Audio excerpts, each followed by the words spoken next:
The different, okay, so usually, so if we pare down, what are the drawbacks of orthodox kicking? And for what it's worth, professional Muay Thai, when I say professional, I'm talking about Sanchai, that league.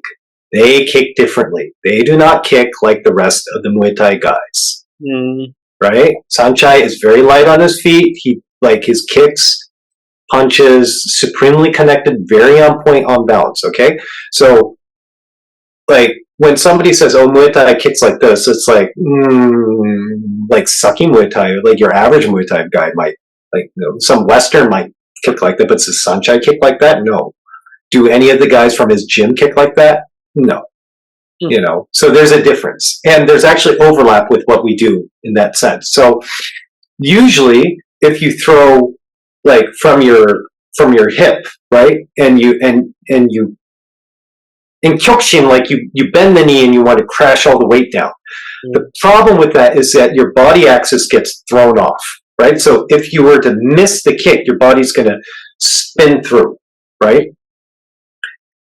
The reason that you're holding back, and this is where sometimes they would talk about you need to expand the body in 6 directions, at least within Ashiage, you have up, down, left, right. If you can feel it, maybe front, back, but that's a little bit more difficult in the beginning. It's easier to feel it here, right? When you're doing this, it means that now when you kick, you're never committing your body overly forwards. So even if you miss, you're stable. Your kick has weight and penetration, but you're never overly committed. Mm-hmm. If that makes sense. And you learn to move within that model such that you can make low kicks, side kicks, front kicks, whatever kick you want, but you have to stay in that non-committed model. That's the first lesson. Okay. And then I suppose we already talked about how the power generated doesn't have a lot of leakage because you're very... Yeah, you're bound together, basically. Yeah, you're bound together. You've taken the slack out. Okay. Standing grappling. Mm-hmm. Right, these things that we've talked about, what is the difference in that? Like, how does that change those? Okay, I can walk you through a couple simple models. One is if I can use my anterior chain to absorb forces. This is the one that I like to do because it's very easily relatable to anybody that's done a little bit of wrestling pummeling, right? Wrestle palm. Somebody grips you, right? And I'm like, okay, now try and throw me, right? Yeah, you got your underhook like this, try and throw me. But if I make a slight chin adjustment, and that chin adjustment adjusts everything all the way down to my inside of my crotch, all the way down to the inside of my legs, all the way down to my ankle.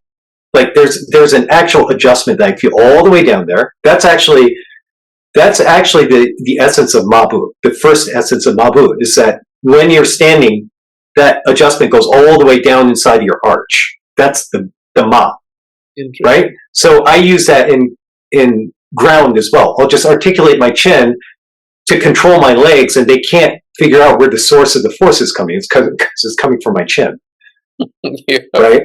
And then you cannot do this to a black belt or even a brown. Yeah, some purples I can catch off guard. You can whip them to the side, catch them off guard, right? And then transition, okay? But in standing, if they attack, you absorb all the way down into your arch. Now they're overcommitted, and boom, you can either throw them or catch them either in an arm drag or something. You basically catch them off guard. To them, it feels really odd because you didn't really do much other than they just feel like suddenly their power got sucked. The other version, and this involves fascial tensioning and the chopstick thing, is this is in judo actually. And so I got this interesting comment from my seminar in Romania.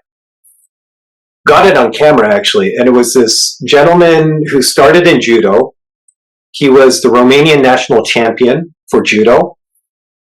40 years ago, something like that. And he was the mental performance coach for their Olympic judo team. So he's not full of shit, so to speak, right? Just want to put it out there. I thought it was interesting that, so I showed him something that I have to credit my friend Christoph for hashing this out. When you pinch like this, you're going to engage, you can engage the back fascia, the fascia along the posterior chain, and you raise the back of your neck up, and you can get that stretch to come all the way down to your heel. You can actually control how far it falls down. When you grip up in judo, you have hikite tsurite, right? Under the jacket, you're here, right? Let me see. So here, and then you're grabbing the collar here, right? Like a collar sleeve grip. The collar sleeve grip, right? I don't care about my opponent. I only care about the stretch in me. So something odd happens actually when you get the stretch to come all the way down to your heel. When they move, you stick to them. And actually, so I was able to show this gentleman, like, if I only bring the stretch down to my midsection, to my hips, then you'll see a delay in my legs when you move. Like, I'll stick to you, but my legs have to catch up. When I bring the stretch, your upper body follows them, and then your leg has to. Yes. So my upper body goes like this, and my leg kind of goes.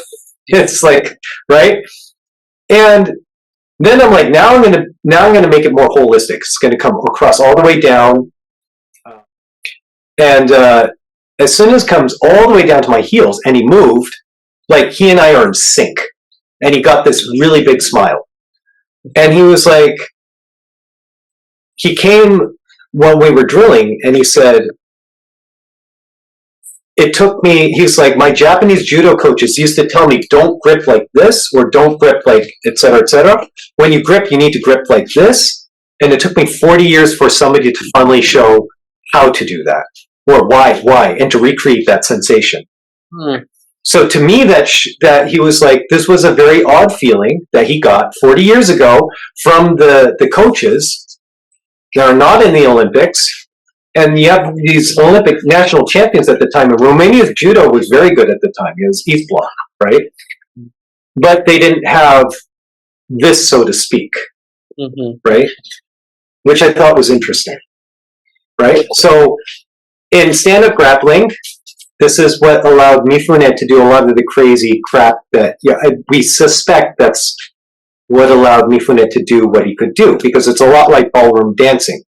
The lead causes their partner to stick to them. You're in control. The other person doesn't realize that, and in judo, that's wide open territory for counters. Now, the interesting part is that you cannot attack when you're in this mode. You can only counterattack. Attacking is separate. You actually want to we've been playing with, you bring the fascial stretch down to your tanden and stuff, and then so you can switch between modes, and it works. It works in randori. And so just to put in perspective, my buddy Christoph, elite level judo guy, although he's only first shodan, his teacher had to twist his arm to get ranked.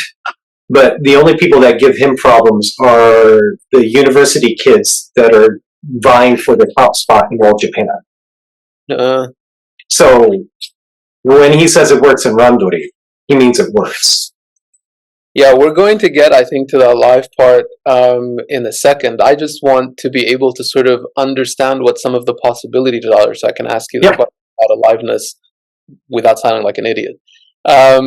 So that's interesting. So part of it is the sort of absorption of pushes that are coming at you, and then the way that you're absorbing them causes a sort of kazushi, I suppose you could say, or people are not quite on balance, and then maybe it's subtle enough that they don't perceive that they're off balance. Yes. And I'm just bad enough at like martial arts that I'm like, yeah, a lot of stuff happens to me, and I had to have been off balance, but I was not quite perceiving that I was off balance. Right? You think you're balanced. That's why it's dangerous. Right. Or I thought my posture was good, and then somebody triangled the hell out of me, and I'm like, okay, well then I guess my posture wasn't that good, because it's impossible to pull off a triangle without me leaning somehow, right?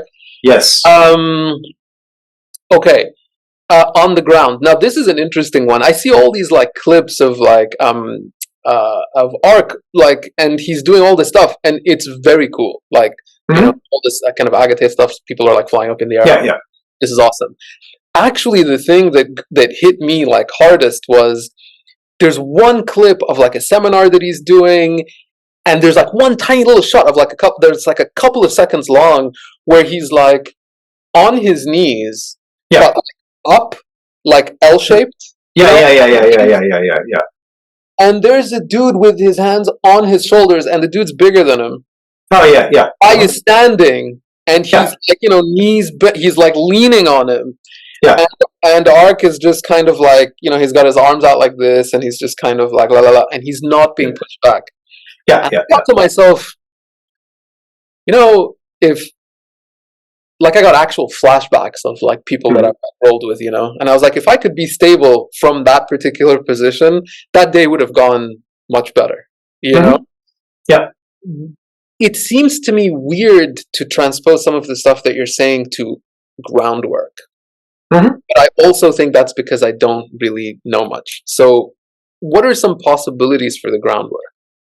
Like, how do all of these things, the connectedness or the balance or the ability to absorb force or the ability to produce force or all of the stuff that we talked about, what does that have to do with groundwork, if anything? Because it doesn't have to have anything to do with groundwork.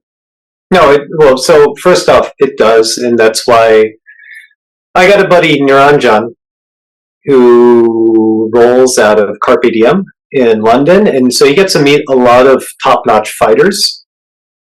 He made an interesting comment, and I have personal video of Ark escaping. We kind of subjected him to some BJJ, and he was terrible at it in the beginning, but he was terrible in a different way. He didn't make the same white belt spazzy Brazil. He never tried to push or anything. Like, somebody had him, what was he? Somebody had him in guard, and the way that he tried to get out of guard was not by, like, posting and shoving. He tried to, like, snake his way through, and he was actually kind of successful.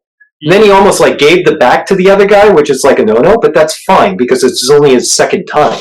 Yeah. And my friend Niranjan was like, that's really interesting that he chose that solution, because that's the solution that a world's top 50 female competitor uses very frequently, and that you can only do that if you have body connectivity.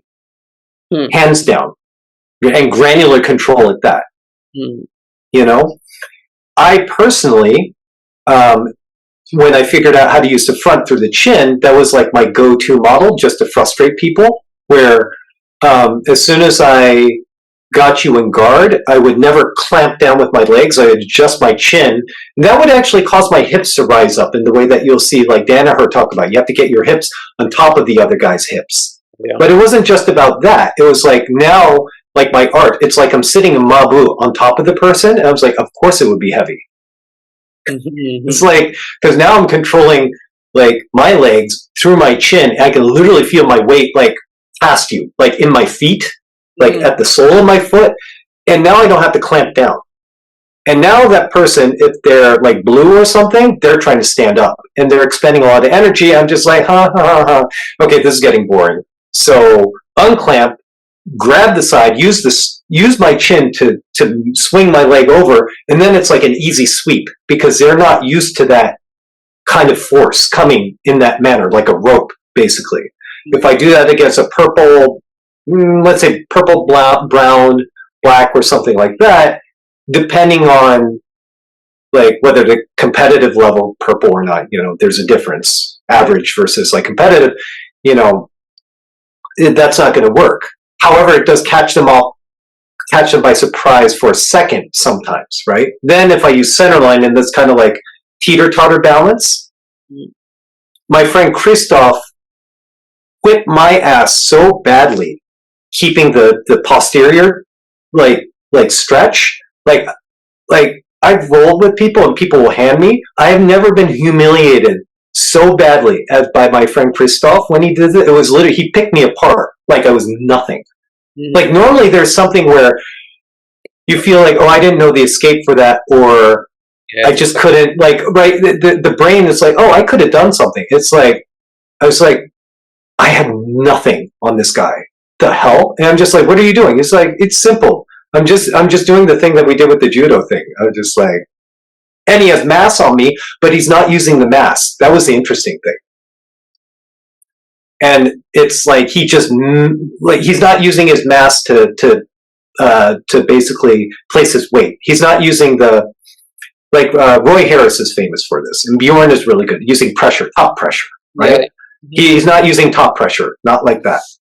So when somebody uses top pressure, I'm very familiar with this because Bjorn is very, very good at that. Like he's like a boa constrictor, and like and Christoph also can do this model where he secures each arm and uses top pressure, so you're just locked in basically.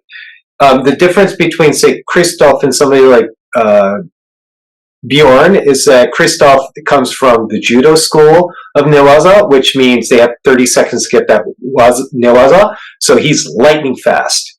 Mm-hmm. He's like 90 kilos and lightning fast when he goes for submission. Mm-hmm. There's no dicking around in the guard or anything.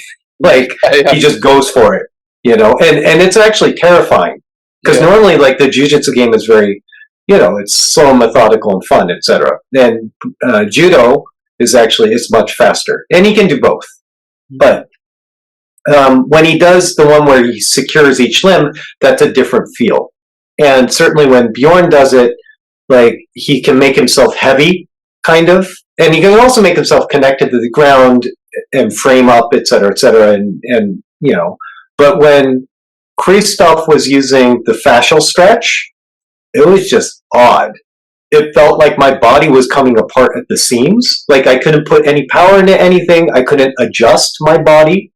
To normally what I can do is I can reorient at least, like my alignment, so that I can correct whatever error that is happening in my structure.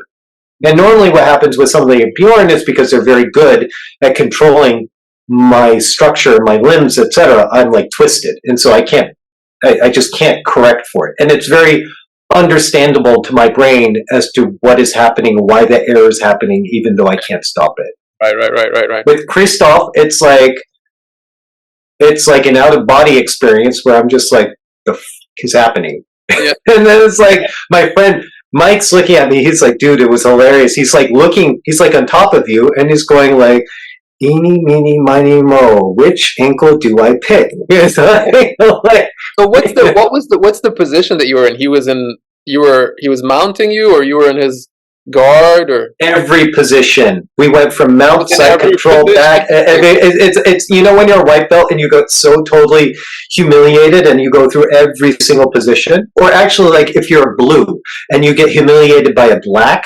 that's like way above you, it's like that. Yeah. And yeah. And so that what was the? I mean, did you wrap your head around what the basis of that? Yeah. What he was doing? But because he was showing, he's like, I'm doing the judo thing. He's like, you have to get the stretch all the way. He's like, the rest is recognizing the shapes that you're in and where, you know, which position you're in. And then we showed that if I engaged a counter stretch basically to that, like I could negate that effect somewhat. But he has more experience in ground than me. So he'll still win the engagement, so to speak, but I could negate the effect that he had on me by a large degree. So that fascial stretch that we were talking about with judo was when you were talking about he's getting that stretch all the way down to his heel, right? So he's you know, for lack of a better word, he's kind of stretching his body. He's allowing that stretch to go all the way down, and that produced when we were talking about it earlier with judo, that produced that kind of connectedness to the person. Yes, correct. Yes. So you're saying the connectedness with you is what was causing you the problems? Yes. It means that on touch, somehow, he's getting my balance as well. Even throughout the transitions and stuff. And that's what's messing up my brain, basically. That's why I feel like there's nothing I can do. So would you say that he's causing that stretch in himself, that's taking out the slack in your body? As I you move. think so. I mean, yeah, I think essentially that's what happens. Like if you think about all the world top competitors, Mm, um, if they grab you, there's nothing you can do. Like you imagine, like if I've never met Marcelo Garcias, right? But if Marcelo Garcias were to grab me, I know just looking at his body, like he'd have complete control of my balance. You know? yeah, it's an interesting thing because there's a lot of people recently, like ever since like Hickson started kind of talking about a Yeah, bunch of stuff. You use that word connection, right? yeah. But it's like, what are you talking about? Yeah, I'm not. I don't like, I'm always like the skepticism. Once I've seen something or felt it, Mm-hmm. like usually felt it. Um, I have no more interest in skepticism around whether the thing happened or whether there's some weird alternate explanation because it doesn't matter to me what the explanation is. I want to know the explanation. Like, Mm-hmm. it's like irrelevant. Like that guy who's like, "Oh, well, you use your neck muscles." I'm like, "Great, I've never used my neck muscles to push someone. If he used his neck muscles, then those are the muscles he used. Just show Yeah, me which neck muscle to use." yeah, yeah, yeah, yeah, Like, it yeah. doesn't like Yep. matter. And so when I say, what the hell are you talking about? I don't mean like, you're talking nonsense. I just literally mean, what are you talking about? Like when you Yeah. say connection, because I'm like, connection with what? Connection between you and the ground, connection between your Yes. body parts and each other, connection between you and the person. Where on that person is the connection? And then I think the thing that's really interesting that gets lost in these conversations is, how is that just different than, you know, uh, just I don't know, just bridging out of side control, right? Like you just Right. put your arm on the person and then you just bridge, right? Like, Yeah. and with some things, there's a clear difference to me. That little thing that Jack Taufer showed with the hip, it's a fascinating thing. The perception of the person in front of you, is that you're strong, Yes. but you're actually not No. making any. Yeah. You know what I mean? And you're also Mm-hmm. getting that from guys who are like outweigh you by 30 pounds, and so you're like, Mm-hmm. I don't know how strong I am, dude. Like, I'm not going to be that strong, right? Um, and so I guess that's my question with this connection thing is like, he's taking the slack out of you, and so it means that sort of the smallest movement on his part, sort of like if he moves like 50%, you move 50%. Like Well, you. actually, if I move, he's moving and counteracting me because right, he's in the counter mode. Actually, Oh, so yeah. So you move, and because he has that slack taken out of him, he's he's he's he's, stuck he's to matching you. me. Yeah, yeah. Matching you. Oh yeah, that would cause problems. Uh huh. Yeah, It's really annoying. yeah, that would And, cause. but brain didn't perceive because then he matches me, but then moves slightly ahead of me to Uh-huh. beat me, and then now he's like inside, and now he's like crap. He's like about to get the armbar, and then catch and release, and now he's at my back, and now he's like, yeah, it's like, That's yeah, that's really interesting because that was the mind blowing thing for me at one point with like this sensitivity question, right? You're in mount. The most important part, really, like when part of my mount, because mount is like just a much more difficult position than everybody thinks. mm-hmm. But part of the thing that like improved my mount game was just like the sides of my knees, like Yes, yeah, you know what I mean? Like just yeah. like Where somebody you goes like place your weight, yeah. just like somebody goes like this, and you're just like, oh, I know exactly where you're going. I'm just gonna go there. Mm-hmm. You know what I mean? Mm-hmm. Mm-hmm. That's okay. That's really interesting. Okay, so now we have these basic exercises, right? And we kind of have a sense of like, okay, this one is causing you to stabilize up here. Yeah. This is causing you, you're connecting the. Let's say Tenchijin develops whole body granularity in terms of connectivity and understanding like how your limbs are basically hooked up together and how gravity works on your body basically, if that makes sense, right? And then how do you use gravity to your advantage to produce forces up or produces forces down, produce forces outwards? Like, how do you align your joints so that as you Mm-hmm. move up, all that up force actually goes up? Goes up, yes. Other than leaking out your tailbone to one side, shoulder out one, like twist or like whatever, right? Yeah. How to stand properly, basically. Yeah, how to stand properly. Yeah, that's what. Yeah, how to stand properly. Okay. So now, in a very basic way, you're like, all right, I understand. The body has all these like tension points and articulation points, and I'm using them in a particular way. But all we've been talking about, well, not all we've been talking about because there's Christoph, but most of what we've been talking about, and this is the point where I start to have trouble with this. The rest of this stuff, I think even if you're a dancer, you know what's happening. You know what I mean? Like, it doesn't have to be a big, like, a fancy, like, Oriental martial art thing, right? Like, if you're doing ballet, somewhere in there you understand how all of these things are working within the context of that discipline and what you want to do with your body, right? With those abilities. The question really now, you know, and it took us like a couple of hours to get to this question, but this really is the question, I think, is like fighting, right? Because, you know, you've done boxing, you've done jiu-jitsu, I've done a little bit of boxing, I travel around, so I just do jiu-jitsu wherever I can do it or whatever, right? Right. But it doesn't take very many jiu-jitsu classes to understand the difference between like theory and like reality, right? Yeah.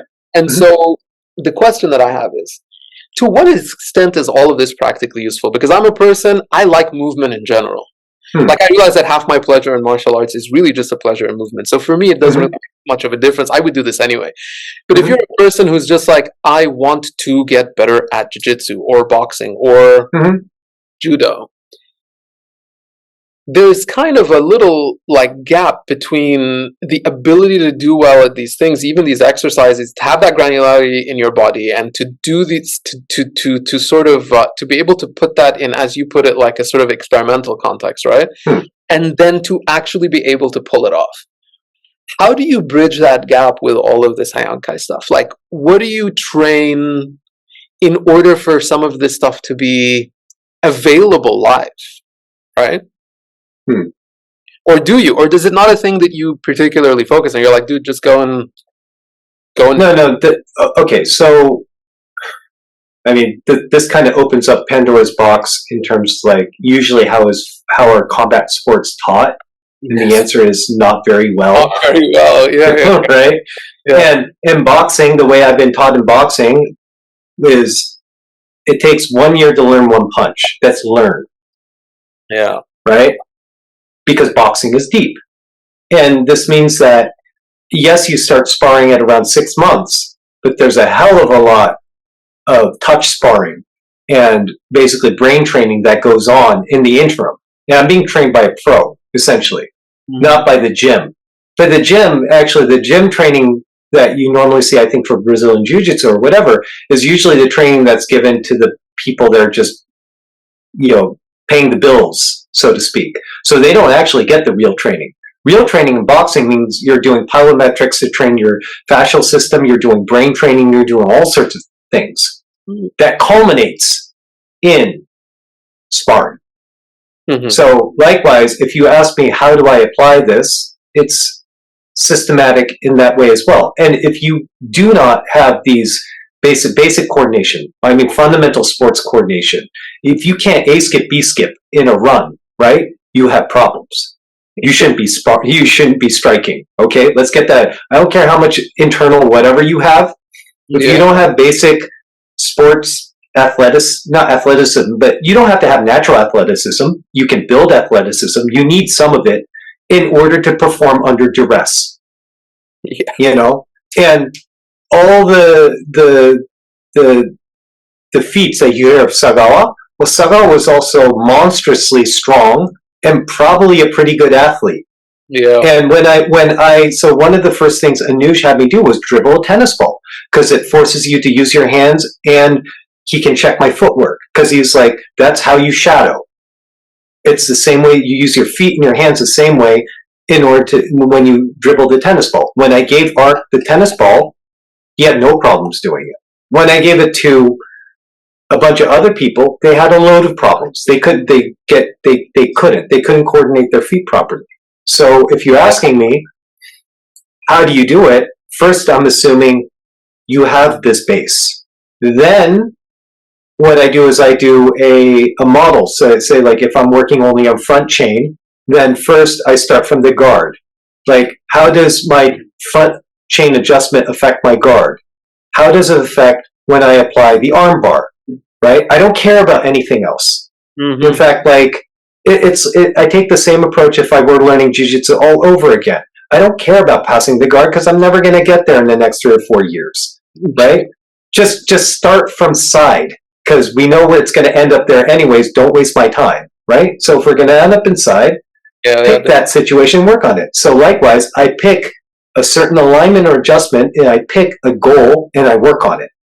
Mm-hmm. And I observe what works, what doesn't.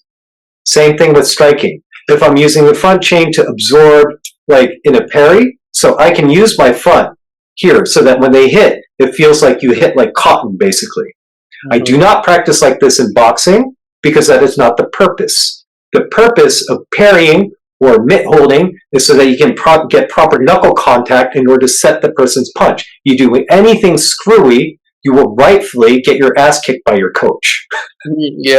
Or by your partner. So in sparring then, now it's like, okay, can I control center line in order to control the distance? Can I bait him and cause his balance to get off? Can I do it 2 times in a row? Can I do it 3 times in a row? You have to set small but incremental goals. Mm-hmm. Not like, oh, I turn my fascial connectivity on and suddenly like I'm going to kick your ass. That never works well. Right. It's a problem. So you have to break it down into small facets and you attack each and every one singularly. Likewise, Christoph does the same. He's like, if I hold this whole body thing, what happens to my opponent? At some point, they catch on. Now they're just going to lock down. And he's like, okay, so they felt me do this. Okay, so now is that a good thing or a bad thing, right? And then you go from there, right? So what is the counter to that? You go step by step, essentially. Yeah, it's interesting, isn't it? Because I think partially because I just naturally, it's one of those chicken and egg things. I became a teacher because that's how, I like to do things. But now that I'm a teacher, I really like to do things this way. But, teaching, jiu-jitsu, the teaching is, terrible. It's just terrible, dude. I'm obviously not everywhere. My first coach... Yeah. I think I was a little spoiled, and I'm not going to mention his name because I don't want to get into a whole conversation about my coach is better than your coach. Yeah. But it's just generally, he was good. And I was trying to figure out when I went to other gyms, I was like, why is this so terrible? And it really, it comes down to something very similar to what you're saying, positional grappling, right? We're rolling all the time. I'm trying to survive. I figure out what I did wrong, halfway on my drive home. Yeah. It's too late. Yeah. Right? What I need is just to spend an hour and a half getting out of this person's guard. And once I'm out of the guard, we start from the beginning. Yes. Yes. And don't care. Yep. Doesn't matter, right? And if I don't get out of his guard for an hour and a half, great, right? Because I'm figuring out where I'm failing to get out of someone's guard, which is often. So it's interesting that you say that because it's not that different, I guess, from training everything else. No. So now 2 questions. 1, I'm assuming that there's already, because that is we're talking, because that's really the question that I asked you about, how this stuff interacts with applications, right? Mm-hmm. I want to go back 1 step and then I want to go forward 1 step. Back 1 step is, before we even get to that, there's the idea of doing some of these things that you're talking about in those experimental conditions under pressure. I don't mean technical pressure, I mean force pressure, right? Yeah. So I'm assuming that's where the role of those paired exercises. Mm-hmm. Is that correct? Or no? They can be. No. So paired exercises are usually just to understand from a theoretical basis how these forces, kuzushi and all these things interact. Can you give me an example? Yeah, just walking maho, when you're walking in horse stance and you walk forwards and then you walk backwards, so somebody gives you a little bit of resistance. Or sometimes Art does push hands, right? However, we also used to do striking sparring and stuff, right? Striking based sparring. And I'd say uh, for him, the leap was natural because he was already schooled in that. And then me, it wasn't. And I participated in a couple full contact kickboxing matches, by the way. And it still worked for what it's worth. Like his training method, where the paired exercises was like he didn't worry about combos. Instead, it was just straight punching, but holding your structure. And then he would throw random like hooks, et cetera, and then get you to react properly. And that's all you focused on for like 2 months, a month and a half to 2 months for fight prep. These guys do it day in and day out, right? What was funny was at match time, it seemed really easy in a way. Maybe because the problem was simplified, you know? And then my structure was strong enough that I actually lost my first match because I let the guy kick me over and over again. I just had fun bouncing him off of my midsection. And then they kept on giving him points. And I'm like, bro, but this is full contact, right? Yeah. And then I just kept on leg kicking him. And then like there was a winner by points and the guy's like limping out. And I'm like, I'm so confused as to what just happened. And they're like, you're not supposed to he gets extra points. It's like, Art's like, oh, we should have read the rule book. He's like, it's just experience. Yeah. Yeah. He's like, don't worry. He walked away with a limp. So yeah, you know who had the better outcome. Interesting. Yeah. That's an interesting thing, isn't it? It's like those, the kind of like grappling tournaments that are by submission, right? You could be. Yeah. You could be in a situation the whole time, but you're in that situation very deliberately, I guess, right? Mm-hmm. Like you're gassing the guy out; he's bigger than you. Yeah. So you've got these paired exercises. So Maho, right? You're in a horse stance, and you're trying to walk forward. You walk forwards, basically. So that the idea is that you use your center of gravity to walk forwards, because center of gravity is not the same as muscular force. Muscular force, your brain can interpret. If you throw a bowling ball to somebody, you can't catch a bowling ball. So if you understand how to use your center of gravity to move your body, that's a very hard thing for the other person's brain to interpret. So you get used to walking in that mode. The person is giving you resistance, you're walking in that mode, they're trying to resist, but something about the way they a little bit, yes. Yeah, a little bit, and gradually increasing, I assume. Yeah, so the thing is, so there's two ways to practice it. The initial way is you just give them force and see if they bypass it. Once you get past the stage where you understand what's going on, the person receiving is also using center of gravity so that you're walking them, essentially, and that stretches their fascia and conditions them. And likewise, it's basically, it goes two ways. Okay. So it's like, so they're acting as a weight. Like if the person walking you, you let them walk you. That stretches your fascia and like produces a force on your body and conditions you, right? Because you're already past the point whether it works or not. Yeah. Now, every so often, the person can lower their center of gravity and kind of do things to kind of like make it more difficult, but that's not so much the point. The point is to level up your skill in doing this and make you stronger in a certain way, or stronger in a certain condition. When you say lower your center of gravity, do you mean actually lower your hip, like inside? No, it's just an alignment thing. You can just you just even when I just did this, I've already lowered my center of gravity. And if you touch me, you'll feel a difference. What's lowering then? Like if it's an alignment. It's an alignment where so if the Terminator, when he gets up out of the chair, or he gets out of his hunched over position when he first lands, right? There's this thing that Ark used to do where he's like, you start in the chair, you bend over, you let your head weight rest like in your leg, no, not in your leg actually, because you're sitting in the chair, and as you bend over and you raise your butt, then now your weight falls at the soles of your feet. Your head weight, you actually want to rest in your stomach. Then use your butt to trigger your spine to get up. Now you're rested under the sole of your feet, but you're standing upright. And if somebody pushes on you, they can't push you. So that's bottom-up adjustment, actually, from feet on up, not top-down. You're sort of stacking each vertebra on top of each other vertebra. Yes. So you get to this big bowling ball that's resting on your vertebra. Yes. And so that comes on. Yeah, but your legs actually feel light if you do it properly. Because your legs feel light. I suppose. Yes, because you're balanced. Exactly.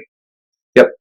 So the other, this is a digression, but I can't help myself. So you, that requires then the actual things that are holding the different bits of your skeleton to be stretched enough that that alignment can happen. To some degree, yes. Yeah. Only to some degree? Like if you're tight somewhere, if you're tight in your lower back, if you're yeah. If you're tight and stuff, and if you're weak, tight, tense, you won't be able to. Yeah, it'll be difficult. Is it still possible? Like to hold at a point that's like that standing on one point sort of thing that you're talking. There will be more errors. You will be able to feel a difference, but there will be more errors. Okay. All right, so we have individual solo exercises. Mm-hmm. They're stretching you out, they're aligning you up, and it sounds like some of them are stationary to help with that, kinda, and then some of them are you're moving, trying to hold those alignments as you move through space. Mm-hmm. You've got this kind of granular control over what's happening in your body. There's something a little bit like, I think Toby Threadgill used the phrase once, like martial yoga, right? Mm-hmm. Like, okay, yeah, sure. You know? Yeah. And then I suppose you're also kind of learning to articulate your body parts in coordination with each other in particular ways that allows for that thing to happen. Like, yes, yeah. Okay. So you've got like chains of tension or relaxation that are happening. It happens, but it happens naturally. You don't have to think about it. It's just the natural overlay of things. Right. Okay, and then you have paired exercises that are like, hey, look, if you use your body a certain way, if you've actually succeeded in using your body that certain way, this person will move. Yes, correct. Right? Yeah. Despite resistance. Yes. And that's nice for you because you get that kind of kinesthetic sense of what moving that way feels like that produces that effect. Yes. Then things happen. There's pressure added to that, or the person understands what's happening, so they start countering that in certain ways. There's a whole game that gets. Then, as that pressure goes up, okay, you can do it under like more force, and now the question becomes, how do you then train that technically, or to deal with technique rather than to deal with sheer like power? So that's like the training. Can I do it in guard? Right? Can I do it from mount? Can I do it whatever? And that's so let me walk you through the model. So you will go from walking mabu like this, then you go to again sitting and mabu on each other, but now you're more what art calls free. One guy is trying to exhibit force on you, and you're trying to off balance them. When you're both trying to ideally do it at the same time, but to learn, usually you have one person be the antagonist, the other person is trying to work on the skill. Now it's more free form, even though fixed position upper body is more free form. Then you bring that into fascial, like push in like things, and then from there you do stick wrestling, because now both of you are gripping a stick, and you try to off balance each other through a really long stick, and the stick does not bend. That's actually very difficult. That means that you have to. It's actually much more demanding on the body than just straight wrestling. And this is where you start to learn specific ways of how to hold the body, how to enter on the person, how to manage forces and things like that. And then ultimately, if you want, then you mix it up, and then you try wrestling and other things if you want. But yeah. And okay. So the question now is, and I think we've already had a hint of why this is the case, but I think it's good to get it out there explicitly, right? I trained jiu-jitsu, or I trained judo, or I trained boxing, or whatever for a while, right? And I'm gonna maybe get better at those things, hopefully, right? Become more effective at those things. Yeah. Why would I bother going this other long circuitous route, right? which also sounds difficult in its own way, and which takes up a lot of time. And it might take time away from you training, say judo, just like judo, right? Right. What? It's even almost a historical question, right? Why would anybody leave sumo, which is kind of like almost probably historically where a lot of this kind of the Japanese arts came from, right? And then get this more and more sort of like subtle, like why all the subtlety, right? Not sort of like doubting that it's a thing that works. It's just doubting like, do we need to train that kind of subtlety in itself? Does that make sense? Okay, first off, if you are under a good coach in boxing, you might not need it. It's baked into boxing. It's baked into judo within the sports context. Like Anuj, there are things I can show Anuj that he doesn't know, but like, okay, so when I showed him the chopstick thing in Agate, he's just like, this is how I actually control, I'm asking you to control your hook punch. That's how I control the inside of the shoulder joint. I just never thought about controlling if somebody grabs me like that. And in fact, like, one of the errors when I was dropping down to hit like my body shot was that I was gripping with these two knuckles here. Now, I was trained by him to use the water bottle method that the Russians use, and then you'll crush with these two fingers, so that when you punch, you're holding these two. You make contact with these two, but it's this. And this is the same as the sword grip, actually, which is the same as holding judo grip and the same as the chopsticks grip, right? And when you hold your finger like that, now when you hit the upper or your body, my elbow does not dip because there's a line of support here that you just naturally form, right? So what this goes to say is a lot of this stuff is actually already in the combat sport, maybe not to that sophisticated degree. So if you ask me, should I? Maybe not. But usually the people that come to us, like the judo guy that made that comment, is that they were never taught this. But if in judo, if you have a good coach, stick with them, Right, it's interesting, yeah, and it's interesting historically, right? This stuff gets lost, right? Like okay.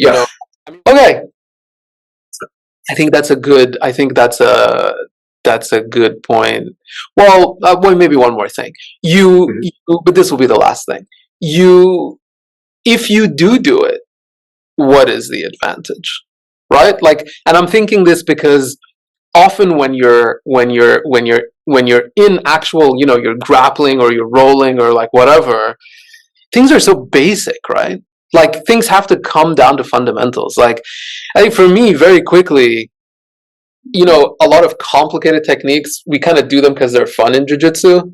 But it's like, really, what are the high percentage things are like the most basic thing? Like fine motor control goes out the window if you're really like mixing it up, right? Yeah. And so I guess that's like really my last question. Like, what is the advantage of it? Like, isn't it kind of a little bit I don't know, isn't it like a bit like useless or pointless from a practical perspective in like a full-on sort of situation to deal with things that are such like refinements? So one of the things is, ARC had a closed door thing with some kickboxers, very experienced. Basically, it went down like this. So the first time they squared off, he started with no guard, basically. And so now they're confused because there's like, bro, get your hands up. Are you not going to put your hands up? He's done fine. And they come in and he just cuts the angle and then boom, boom, it's already done. They don't even know what just happened, basically. Yeah. And they're like, okay, so I don't get it. So, and then he's like, so what happens if you put your hands up? So he puts his hands up like this, right? And they come in, same like elbow. It's like they're just like overwhelmed, basically, because his movement is so alien to them, and their brains can't respond. It's at this point, it's not a match. by the way. Mm. That's what they mean. Not a match doesn't mean eye gouging and all this. It means that it's not a ring match in terms of movement, in terms of like a ring match, whether it's grappling or boxing, is a social engagement, like upon mutually accepted terms, so to speak. Even with low blows and stuff, there's certain things that you enter into a social contract of sorts. Well, you're also there's a couple of ways to understand that social contract, right? But I think what you're talking about, and if you're not, I guess it's what I'm talking about, is you and I almost are both agreeing on the type of, literally the quality of movement that we're using. Yeah. Yes. Is that what you mean? Like, yes. Yeah. Exactly. Yeah. I'm like, dude, yeah. This is a punch. Yes. And so I'm gonna do it to you, and you do it to me, and we'll see who can do it faster or whatever, right? Yes. But don't do a weird twisty arm thing, and then Yes, but it's within the rules, right? Yeah. I mean, and we're right, but within the rules. But then people get upset. It's like Tim Ferriss actually went to a Sanda comp, and he won the comp by pushing everybody out. Yeah. Right. Like it's kind of it's a little bit like that in a way. Like you solve the problem from a very different angle. And also because he's completely neutral, like in terms of both mindset and body, so something odd happens when you have this turned on, this fascial stretch, etc. turns on. As soon as you make contact with the person, you disturb their balance. That also assumes that your level is high enough, both in terms of training, in terms of confidence, all sorts of things, like combat IQ. ARC has plenty of combat IQ. So, why would you do this? It's, for me personally, I just think it's a really interesting way to solve the problem. Yes, and I think a fun way. I think there's a fun.